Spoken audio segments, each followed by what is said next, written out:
Guys, it's finally happening. If this chapter isn't peak One Piece, I don't know what is. Welcome back, Sunlight Alliance. This is your captain speaking. When I think of a top-tier One Piece chapter, I'm thinking about how I feel while reading. Did the chapter surprise me? Did I smile? Did I laugh? Did I feel like jumping up and down like a kid during Christmas? To put it as straightforward as I can, I felt each and every one of these things almost every time I turned the page during this chapter, and we didn't even see Luffy yet. I want you to think about that for a second. We are not even watching the main protagonist fight, yet I still can't help but feel so invested in what we are seeing currently. So huge spoilers going forward, you have been warned. This chapter continues and possibly concludes the fight against Big Mom, and I gotta be honest, after the last chapter, which I did very much enjoy, I was slightly worried about how Oda was going to pull this off. Kid's attack felt a bit underwhelming, and I went into this chapter hoping for some sort of improvement on his part. Well, I am happy to say that Oda, at least in my current opinion, pulled it off tremendously. The final move that Kid uses is absolutely mind-blowing, and the art used to convey it was staggering. Earlier in the chapter, Big Mom uses her 3 homies to create one large sword, which she uses to cut Kid's bolt in half, pretty much like a stick of butter. Kid, who has finally started to use his brain, takes a note of this and finally starts to understand that hitting Big Mom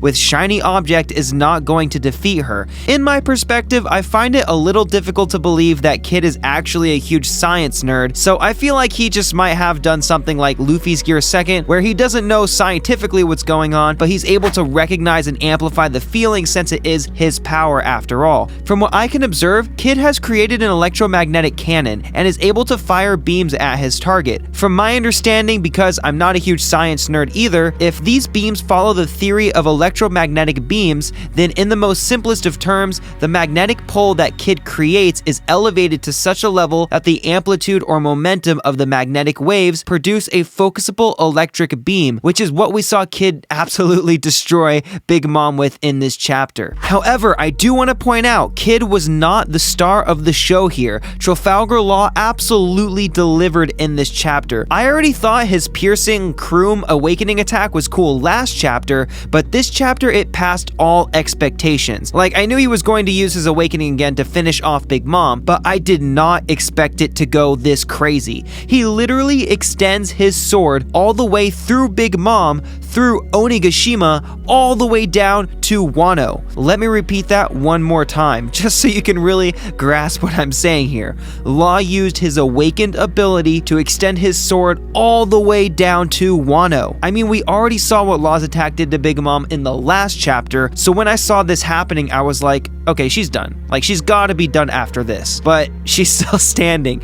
It takes Kid to use his final insane attack to finally finish her off. And I don't even know if I'm comfortable with saying that she's down for the count yet. I mean, she literally healed herself in this chapter. She took parts of her soul and used it to heal her broken bones. It even shows her with black lightning pumping out of her, making it seem like she had fully recovered. I don't know if that's actually the case, but if it is, that just speaks even more of what Law and Kid were both able to accomplish during this fight. As stoked as I am for them, I'm surprised they managed to pull it off with all that arguing they were doing. Fighting over who will get the final blow, Kid telling Law to stop ordering him around even though Law's plans are usually the best plans.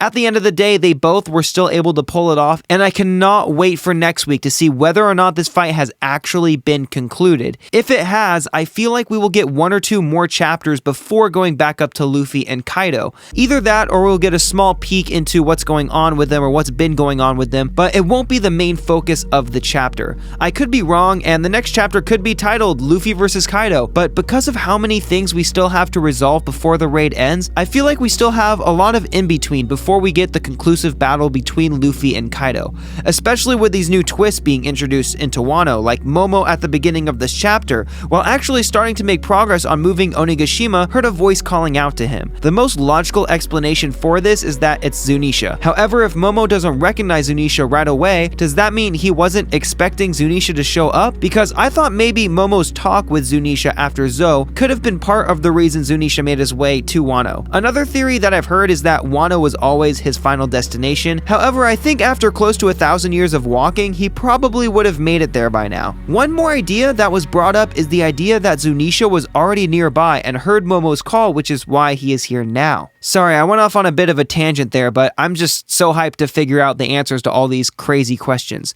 Compared to last week, the vast majority of this chapter was dedicated to Law and Kid versus Big Mom, and we got some amazing full-page color spreads. Even besides the chapter, we got this amazing new spread of the Straw Hats exploring this new terrain. It's such a good feeling to know that we don't have to wait an extra week for the next chapter. I don't think I've ever been more hyped about reading One Piece than I have while reading weekly for the past year and a half or so. There are so many highlights. I mean, there's ups and downs for sure, but in terms of the sheer excitement and anticipation, it's never been higher. This was definitely another 10 out of 10 chapter for me, and I think our mascot, the Sunlight Kitty, agrees.